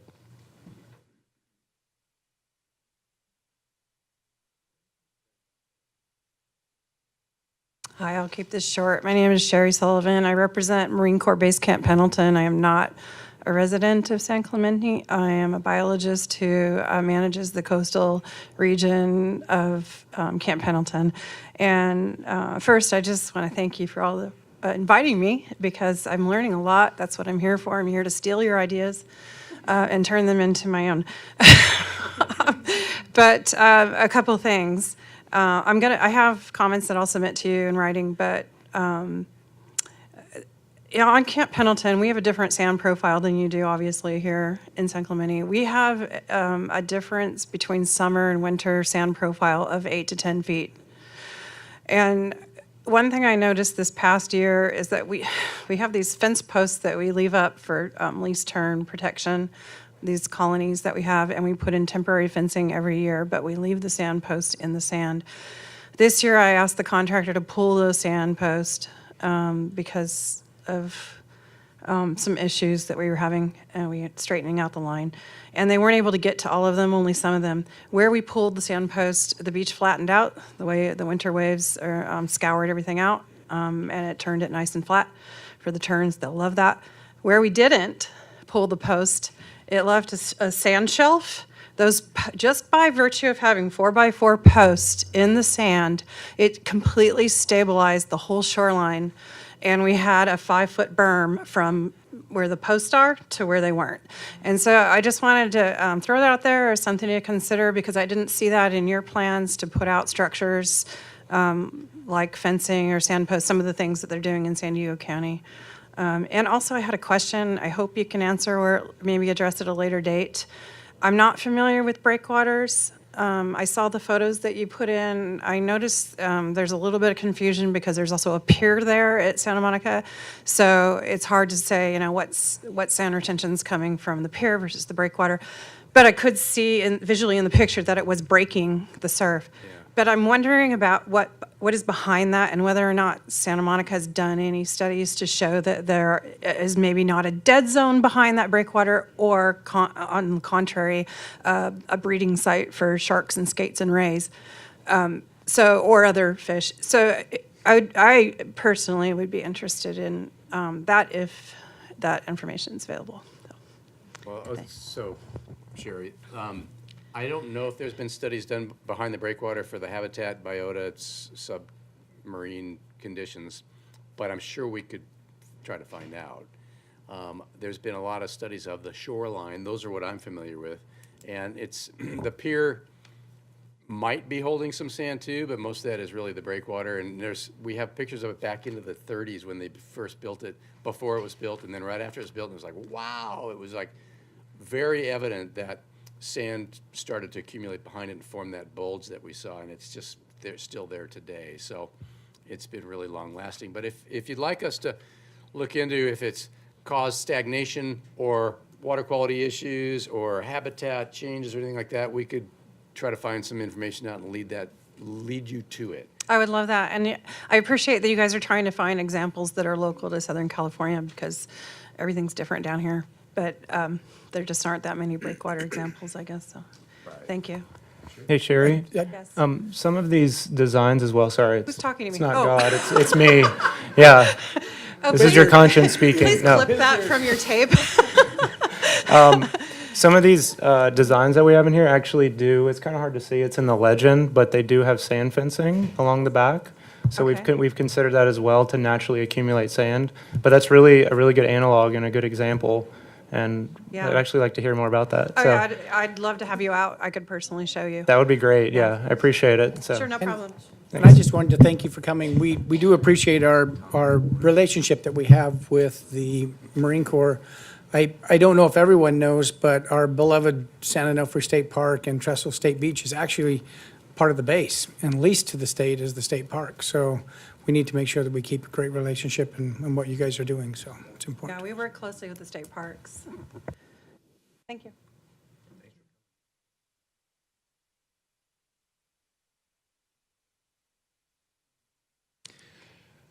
Hi, my name is John Dologowski. I have a lot of questions about the work that's been done, and I'm really pleased to see the progress that's been done.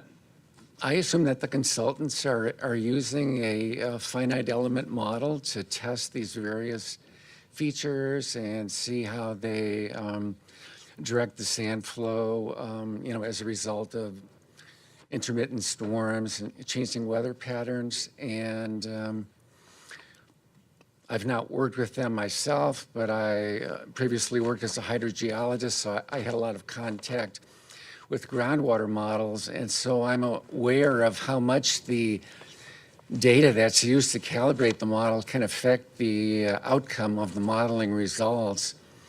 And so I'm interested in seeing if you, I assume that you're going to evaluate all these options with the model? No. No. So No, it's not part of this phase of the project to do that. What we're doing right now is we're identifying all the options on the table that would go then to the next step of getting some funding to do the analysis, quantitative analysis of the alternatives, probably numerically first, and then those that rise to the top would probably go to the physical modeling lab and be physically built and modeled in time. Because breakwaters and things like that, you don't put them in without doing a physical model and a numerical model for them. I see. Typically. And are we going to have an opportunity to to see the If any of these go down progress? that road, I'm confident that it's going to all be transparent and shared with the community as the process moves forward. Because those would be studies that would have to be reviewed and evaluated by the permit agencies, the regulatory agencies, probably peer-reviewed by technical advisors. It wouldn't be a small feat. So they're going to build a scale model of these features and test them in a hydraulic laboratory first before they construct them? Is Oh, that the yeah, plan? yeah. That's what I would fully expect to have happen. Yeah. Okay, and I was surprised that you mentioned and somebody else agreed that the sand flows both north and south Yeah, it along the does. coast. Yeah. Where I know. in my experience, it seems to be predominantly to the south, and it certainly is not going far enough north that it's getting moving beyond Dana Point Harbor. Yeah, it's an interesting phenomenon. It's a very localized process, and so what I've experienced and seen is that predominantly in the wintertime it heads to the south, and that's just because we get northern hemisphere oceanographic conditions, storm conditions that come from that direction. Boom, so they send the current that way. In the summertime it flips around to where southern hemisphere swell activity approaches the shoreline at an oblique angle and drives sand transport to the north. So you have these two general patterns. And over time, from what I've understood in the past, the wintertime condition dominates. So there's a small, if you compare the two, the winter dominates by a little bit. So there's a net transport of sand to the south. However, that varies depending on whether it's an El Nino year or an El Nino period or a La Nina period. La Ninas tend to drive it to the south. El Ninos tend to drive it to the north. So there can be like these smaller scale over time and space changes in that thing. And then it can locally vary on a daily basis too. So it's complicated. And the most recent study that came out if I understand it right, by UCI, indicated that the net transport, according to the data they looked at, was to the north, which is different than any other study I've seen. So I'm intrigued as well, and I'd like to know more. So we're diving into it deeper too and trying to figure out all the data I've seen before about the year 2000 indicated it's a net to the south, but now we have a new report suggests it's a net to the north. Maybe conditions are changing a little bit in the global climate condition. Well, Who given knows? that's so important, is it possible that you could run some very small scale experiments by, dumping sand of a different color, different mineralogy in certain locations and actually track it over a period of years? Yeah. there is work being done right now to do that exact thing, and it's being broached to Sandag for their next project to potentially consider doing that. So it's successfully being done in places like Florida and some other places throughout the United States by a specific company that I seen do the presentation about it. They're from, I think, Great Britain, but they have subsidiaries in the United States, and they've approached us about doing that on some of these projects. So it is feasible to do, and it may very well be a really important and useful thing. Yeah. So if you build a scale model of some of these features, relative to our coastline, then are you able to simulate, given that most of the erosion happens when there's either these large storms from the south, or, recently we had a hurricane, which is likely to increase in frequency in the future from global warming. So can you actually simulate the impacts of individual storms or storm events when most of the erosion occurs? I think so, yeah. Yeah, that's the intention. What you do is you try to identify the design event or some sub-events to that would, occur less frequently, and then those that would occur more frequently, and repeat those experiments and see what it does in terms of energy impinging on the shoreline, and evaluate whether the structure knocks down enough energy to be protective and result in, calm enough water for sand to deposit. So you can test anything. You just got to figure out what's the best, highest value test to do for this structure before you build it. Okay. All right. Thank you very much.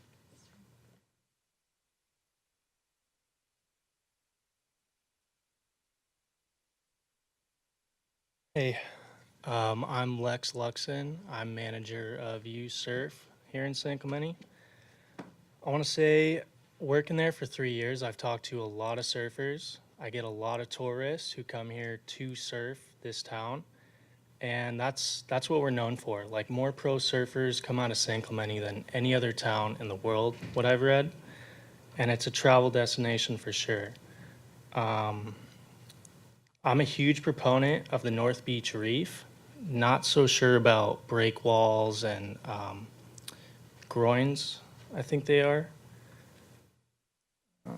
I'm also a huge fan of the pier concepts, and talking to countless surfers over the years, it's established that there's not enough sand on our beaches anymore. There used to be Riviera, Lost Winds, all these other places, and now surfing is congested at T Street and Trestles. It's created a lot of angst in our community.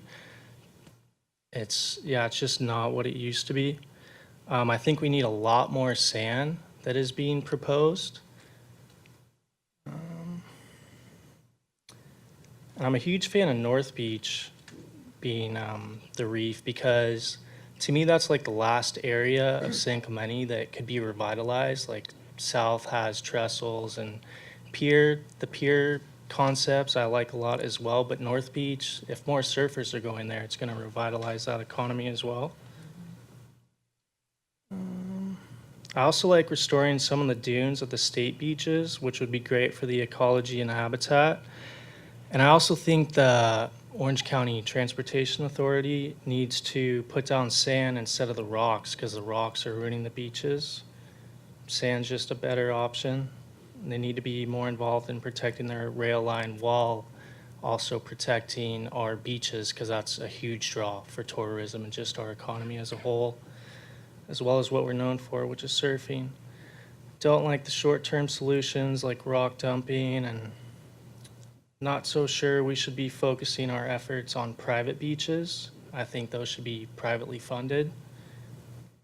And yeah, I'm stoked for bringing sand in. I think it's not enough, and I know people who are moving away, plenty of people, because our waves are not what they used to be, and that's our heritage, that's our culture, and I think we need to hold on to that.